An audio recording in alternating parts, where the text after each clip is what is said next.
Assalomu alaykum hammaga. Mana bugun xudo xolasa Farmlik 76 kuchli traktor bilan qisqacha obzor qilib o'tib ketamiz akalar.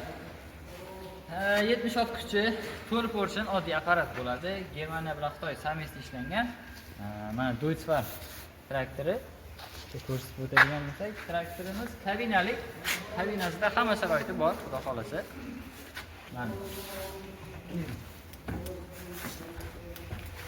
Bunda ham shu boshqa farmlarda qanday bo'lsa, bunda ham xuddi shu sistema. Mana silindrlari, bushli tormozlari, vom обороты 540 ming, oldi orqa qo'shib ajratadiganlari, mana silindrlari ham borib keladi. Bemalol qo'y bilan rul ham tushib chiqadi.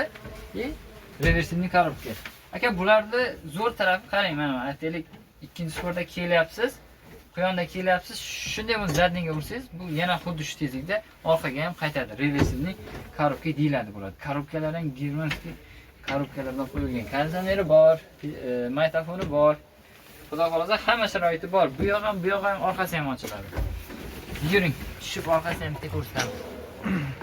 Bu traktorimiz og'irligi 2 tonna 970.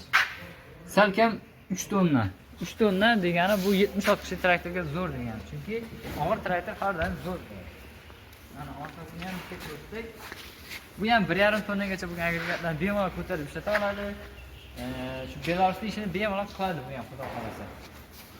Mana orqasidan mana ko'rsang, traktorga shu 3 yil servis xizmat va garantiyasini qilib beramiz.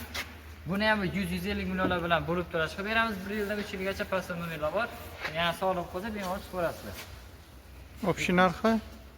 Buning narxi 270 million so'm. Yana kelishtirsak tushib bergan joylar bo'lib qoladi.